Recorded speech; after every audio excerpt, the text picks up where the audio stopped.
こんばんは。宇宙の眠りです。今夜もどうぞごゆっくりお楽しみください。宇宙最強の磁力マグネターとは、宇宙には私たちの想像を超える極限の天体が数多く存在していますが、その中でも特に驚異的な存在がマグネターです。マグネターは宇宙で最も強力な磁場を持つ天体として知られており、その磁力は地球上のどんな磁石とも比較にならないほど強大なものです。この不思議な天体について、その正体から発見の歴史、そして宇宙における役割まで詳しく見ていきましょう。マグネターという名前は磁気性を意味する言葉で、英語のマグネティックスターから来ています。この天体は中性子星と呼ばれる星の一種なのですが、通常の中性子星とは比べ物にならないほど強力な磁場を持っているのが特徴です。その磁場の強さはなんと地球の磁場の1000兆倍以上にも達します。これは私たちが日常生活で経験するどんな磁力とも桁違いの強さで、もしマグネターに近づくことができたとしても、その強力な磁場によって原子レベルで物質が引き裂かれてしまうほどの力を持っています。マグネターを理解するためには、まずその前身である大質量星の一生を知る必要があります。宇宙には様々な大きさの星が存在していますが、太陽の8倍以上の質量を持つ巨大な星は、その一生の最後に超新星爆発という劇的な終わり方をします。星の中心部では核融合反応が起こっていて、水素がヘリウムに、ヘリウムがより重い元素へと次々に変換されていきます。この核融合反応によって生み出されるエネルギーが星を内側から押し広げる力となり、重力とバランスをとっているのです。しかし、核融合が進んで鉄ができると状況は一変します。鉄は核融合してもエネルギーを生み出さないため、星の中心部にはエネルギーを生み出せない鉄の芯ができてしまいます。するとそれまで重力に対抗していた圧力が失われ、星の中心部は一気に重力崩壊を起こします。この崩壊は想像を絶する速さで進み、太陽ほどの質量を持つ中心核がわずか数秒でたった 10km ほどの大きさにまで圧縮されてしまうのです。この劇的な圧縮の過程で、星の外層部は猛烈な勢いで跳ね返され、超新星爆発として宇宙空間に放出されます。一方、中心部には信じられないほど密度の高い天体が残されます。これが中性子星です。中性子星は直径がわずか 20km 程度しかないにもかかわらず、太陽の 1.4 倍から2倍程度の質量を持っています。核砂糖1個分の中性子星の物質は地球上で測ると10億トンにもなるのです。この中性子星の中でも特に強力な磁場を持つものがマグネターなのです。マグネターの磁場は一般的な中性子星の1000倍以上も強く、表面の磁場は10の14乗から15乗ガースにも達します。これは想像を絶する強さで、もし月の距離にマグネターがあったとしたら、地球上のすべてのクレジットカードの磁気情報を一瞬で消去してしまうほどの力があると言われています。では、なぜマグネターはこれほど強力な磁場を持つようになるのでしょうか。その秘密は、星が崩壊する際の特別な条件にあります。元の星が非常に速く自転していて、かつ強い磁場を持っていた場合、その星が超新星爆発を起こして中性子星になる際に磁場が極端に強化されるのです。これはフィギュアスケート選手がスピンをするときに腕を体に引き寄せると回転が速くなるのと同じ原理で、星が小さく縮むことで自転速度が上がり、同時に磁場も集中して強くなります。さらに中性子星が誕生した直後の約10秒間にはダイナモ効果と呼ばれる現象が起こります。これは内部の対流によって磁場が増幅される現象で、この時期に特に激しい対流が起こると、磁場は通常の中性子星よりもはるかに強くなるのです。このような特殊な条件が揃った時にマグネターが誕生すると考えられています。マグネターの発見は比較的最近のことです。1979年3月5日、宇宙から地球に向かって強烈なガンマ線のバーストが到達しました。このガンマ線バーストは当時観測されていた太陽系内の惑星探査機や地球周回衛星のガンマ線検出機を一斉に反応させ、科学者たちを驚かせました。最初は太陽からの放射だと思われましたが、詳しく調べるとその発生源は太陽ではなく遥か遠くの宇宙空間にあることが分かりました。その後の研究でこのガンマ線バーストの発生源は大マゼラン雲という私たちの天の川銀河の隣にある小さな銀河の中にあることが判明しました。そしてその正体は非常に強力な磁場を持つ中性子星ではないかという理論が提唱されたのです。この天体は後に SGR-0526 と名付けられ、ソフトガンマ線リピーターと呼ばれる天体のカテゴリーに分類されました。ソフトガンマ線リピーターとは定期的にガンマ線のバーストを放出する天体のことです。ソフトという言葉は放出されるガンマ線のエネルギーが比較的低いことを意味しています。1990年代に入ると、このソフトガンマ線リピーターの正体が超強力な磁場を持つ中性子星であるという理論が天文学者のクリストファー・トンプソンとロバート・ダンカンによって提唱されました。彼らはこの特殊な中性子星にマグネターという名前を付けたのです。マグネターはその強力な磁場のために非常に特異な現象を引き起こします。磁場があまりにも強いため、その磁場自体が物理的な力を持ち、星の表面を変形させることができるのです。マグネターの表面は硬い地殻で覆われていますが、この地殻は極めて強い磁場の影響を受けて常に応力がかかった状態にあります。時折この応力が限界に達すると地殻が突然割れて星震と呼ばれる現象が発生します。星震が起こるとマグネターの表面で巨大な地殻変動が発生し、磁力線が再配列されます。この過程で莫大なエネルギーが解放され、強烈な X 線やガンマ線のバーストとして宇宙空間に放出されるのです。これがソフトガンマ線リピーターとして観測される現象の正体なのです。1回の星震で放出されるエネルギーは太陽が10万年かけて放出するエネルギーに匹敵することもあります。2004年12月には観測史上最大のマグネターフレアが記録されました。 SGR-1-80620 という天体から放出されたこの巨大フレアは5万光年も離れているにもかかわらず、地球の上層大気に影響を与えるほどの強さでした。このフレアのピーク時の明るさは満月よりも明るく、もしこのマグネターが10光年以内の距離にあったとしたら、地球上の生命に深刻な影響を与えていたと考えられています。このイベントはマグネターの持つエネルギーの凄まじさを改めて示すものとなりました。マグネターの観測は非常に困難です。なぜならマグネターは通常は非常に暗く X 線でしか観測できないからです。またマグネターのフレアは予測不可能で、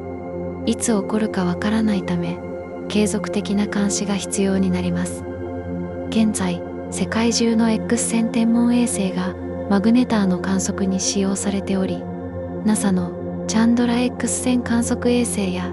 ヨーロッパ宇宙機関の XM ニュートン衛星などが重要な役割を果たしています。これまでに発見されたマグネターの数は確認されているものだけで約30個程度です。これは宇宙全体の星の数から考えると非常に少ない数ですが、マグネターの寿命が比較的短いことと観測が難しいことを考えると、実際にはもっと多くのマグネターが存在している可能性があります。天文学者たちは私たちの天の川銀河だけでも数千個のマグネターが存在するのではないかと推定しています。マグネターの寿命は天文学的な時間スケールで見ると比較的短いものです。誕生してから約1万年程度で、その強力な磁場は徐々に弱まっていきます。磁場が弱まるとマグネターは活動を停止し、通常の中性子星やパルサーと同じような状態になると考えられています。つまり私たちが観測しているマグネターは宇宙の歴史の中でもごく最近誕生した若い中性子星なのです。マグネターの磁場の減衰メカニズムについてはまだ完全には解明されていません。一つの説では磁場のエネルギーが精神や高エネルギー放射として徐々に放出されることで磁場が弱まっていくとされています。また別の説では中性子星内部の超流動状態にある物質の運動によって磁場が徐々に消散していくとも考えられています。この分野は現在も活発に研究が進められており、今後新しい発見があるかもしれません。マグネターの内部構造も非常に興味深いものです。表面から約 1km の深さまでは鉄などの重い元素からなる硬い地殻が存在しています。この地殻の密度は1立方センチメートルあたり100万トンにもなり、地球上のどんな物質よりもはるかに密です。地殻の下には中性子が超流動状態で存在する外核があり、さらにその内側には中性子がより密に詰まった内核があると考えられています。中性子星の中心部には通常の物質とは全く異なる状態の物質が存在する可能性も指摘されています。極端な圧力下では中性子自体が崩壊してクォークと呼ばれる素粒子がバラバラになったクォーク物質が形成されるかもしれないのです。もしこのクォーク物質が存在するとすれば、それは宇宙でも最も極限的な状態にある物質ということになります。しかしこの予測を直接確かめる方法は今のところありません。マグネターの自転速度も注目すべき特徴の一つです。多くのマグネターは数秒から数十秒で1回転するというゆっくりとした自転をしています。これは通常のパルサーと比べると非常に遅い自転速度です。パルサーの中には1秒間に数百回も回転するものがありますから、マグネターの自転がいかにゆっくりかがわかります。この遅い自転速度は強力な磁場によって自転エネルギーが急速に失われていることを示しています。マグネターの強力な磁場はその周囲の空間にも大きな影響を与えます。マグネターの周りには磁力線に沿って過電粒子が閉じ込められたマグネトスフィアと呼ばれる領域が形成されます。このマグネトスフィアは通常の中性子星のものよりもはるかに強く複雑な構造をしています。磁力線の再配列が起こるとマグネトスフィア内の粒子が加速され、強烈な電磁放射が生み出されるのです。マグネターから放出される高エネルギー放射は周囲の星間物質にも影響を与えます。マグネターの周りにはしばしば超新星残骸と呼ばれるガスの雲が観測されます。これはマグネターを生み出した超新星爆発の名残です。マグネターからの放射はこの超新星残骸を照らし出し、特徴的な輝きを生み出します。またマグネターの強力な磁場は周囲のガスを加熱し、複雑な構造を作り出すこともあります。マグネターの研究は基礎物理学にとっても非常に重要です。なぜならマグネターは地球上では決して作り出すことのできない極限的な環境を提供してくれるからです。マグネターの表面では磁場があまりにも強いため、量子電磁力学と呼ばれる物理学の分野で予測される特殊な現象が起こります。例えば真空変極と呼ばれる現象では、強力な磁場の中で真空そのものが光学的な性質を持つようになるのです。またマグネターの観測は物質の状態方程式と呼ばれる極端な密度下での物質の振る舞いを理解するためにも重要です。中性子星の質量と半径の関係を精密に測定することができれば、中性子星内部の物質がどのような状態にあるのかを知ることができます。これは原子核物理学や素粒子物理学の理論を検証する貴重な機会となるのです。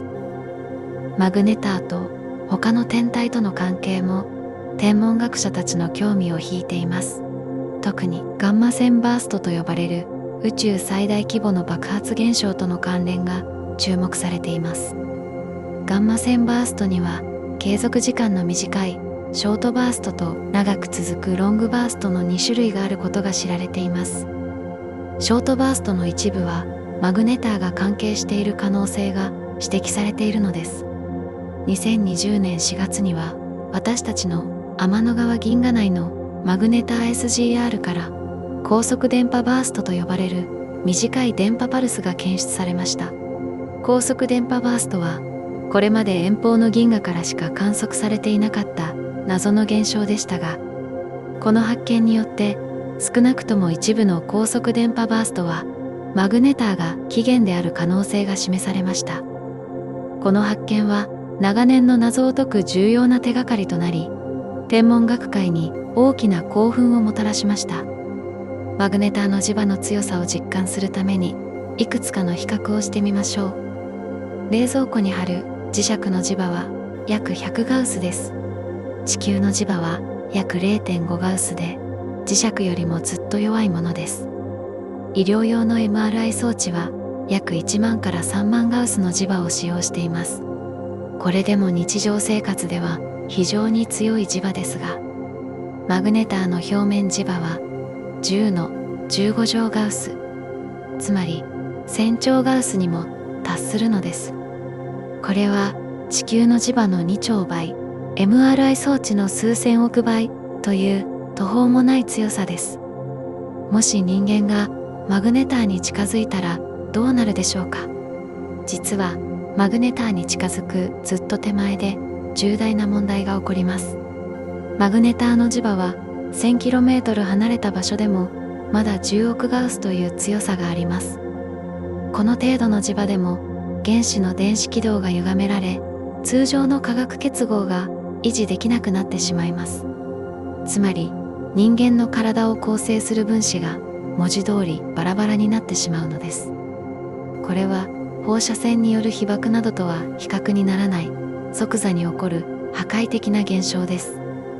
マグネターの観測技術は年々進歩しています。近年打ち上げられた NASA のニュースター望遠鏡やヨーロッパ宇宙機関のインテグラル衛星は高エネルギー X 線やガンマ線の観測能力を大幅に向上させました。これらの衛星によりマグネターのフレアをより詳細に観測できるようになり、精神のメカニズムや磁場の構造について新しい知見が得られています。地上の望遠鏡もマグネター研究に貢献しています。超大型望遠鏡 VLT やケック望遠鏡などはマグネターの周囲の超新星残骸を詳しく観測し、マグネターの年齢や起源となった星の性質を調べています。また電波望遠鏡のネットワークを使った観測により、マグネターからの電波放射の特性も明らかになってきました。これらの多波長観測を組み合わせることで、マグネターの全体像がより明確になってきているのです。理論研究の面でも、スーパーコンピュータを使ったシミュレーションが重要な役割を果たしています。マグネターの内部構造や磁場の進化、精神のメカニズムなどを数値計算によって再現する試みが続けられています。これらのシミュレーションは観測データと照らし合わせることでマグネターの物理を理解するための重要なツールとなっています。マグネターは宇宙における極限的な物理現象の実験室ともいえる存在です。その研究は単に珍しい天体を調べるというだけでなく、物理学の基本法則が極端な条件下でどのように働くのかを理解するために不可欠なのです。マグネターで観測される現象の多くは地球上のどんな実験室でも再現することができません。したがって、マグネターの観測は物理学の最前線を押し広げる貴重な機会なのです。マグネターの発見と研究の歴史を振り返ると、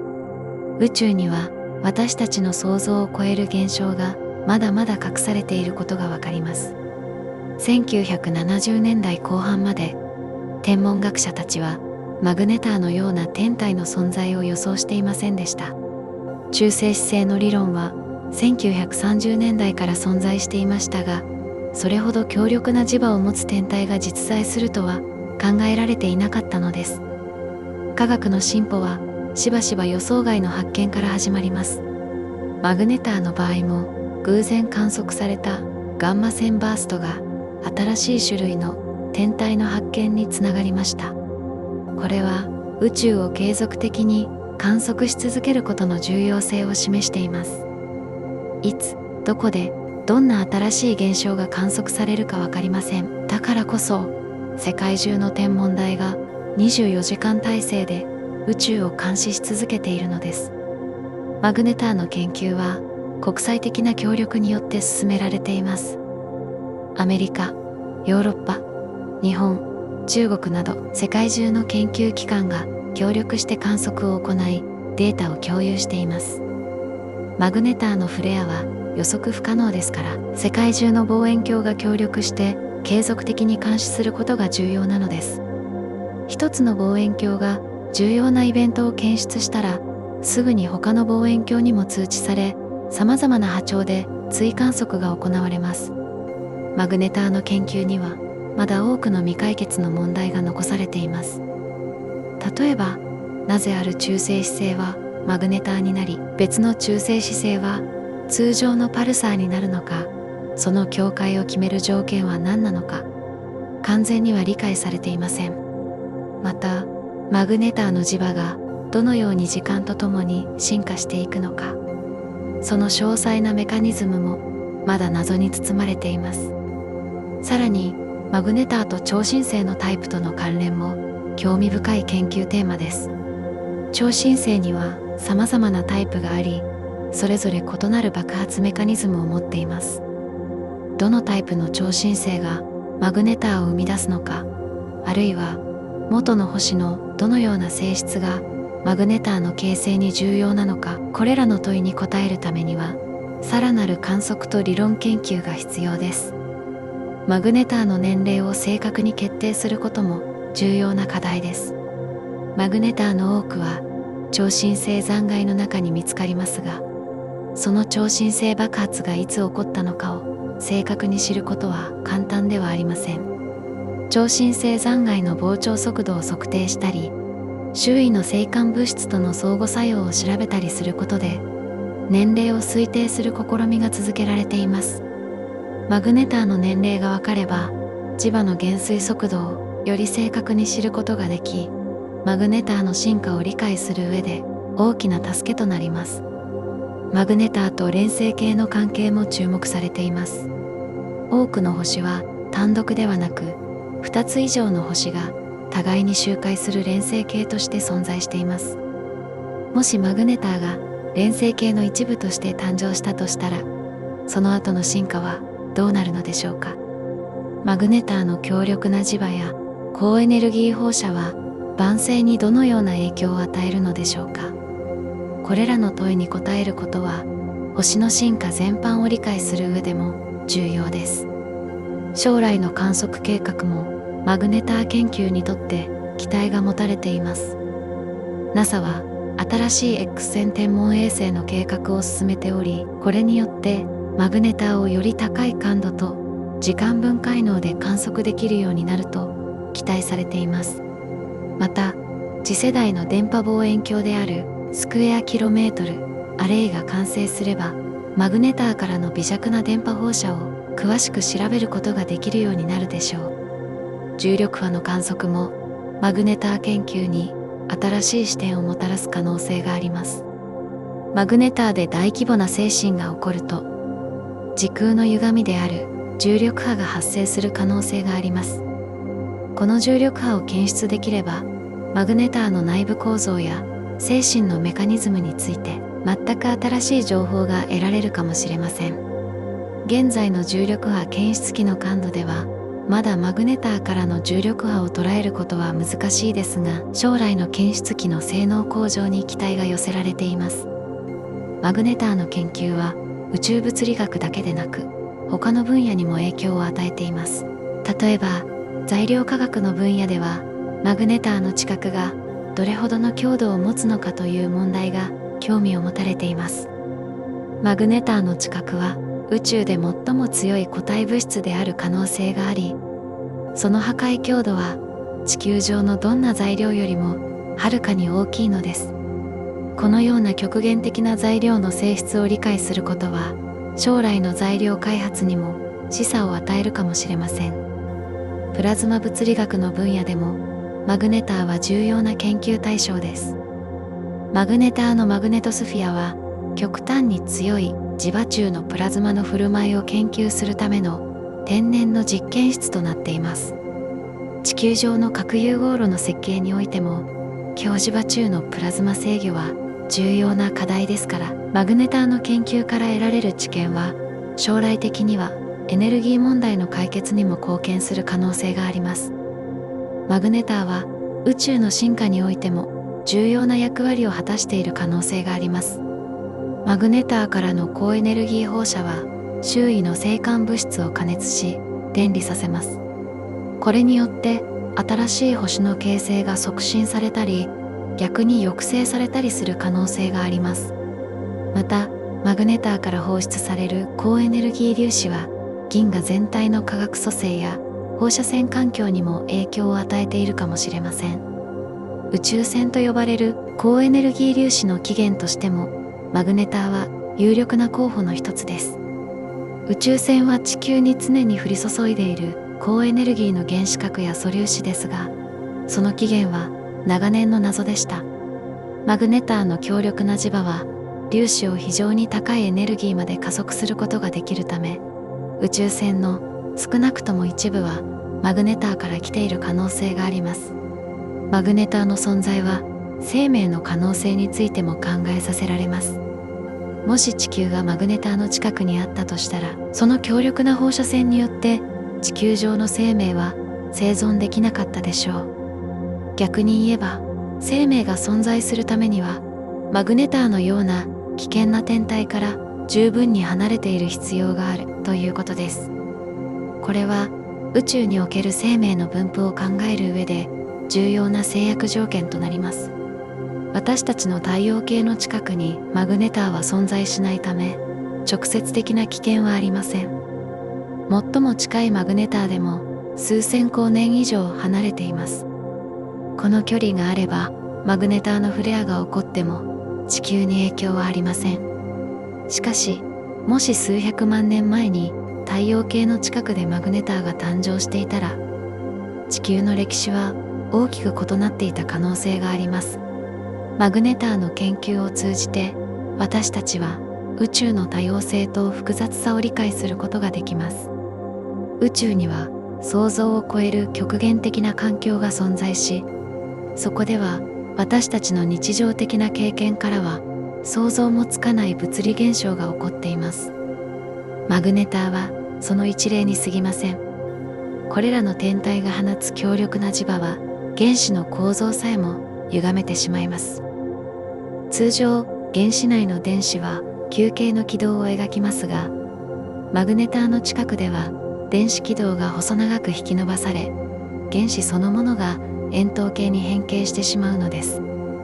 このような極限環境では物質の性質そのものが根本的に変わってしまいます。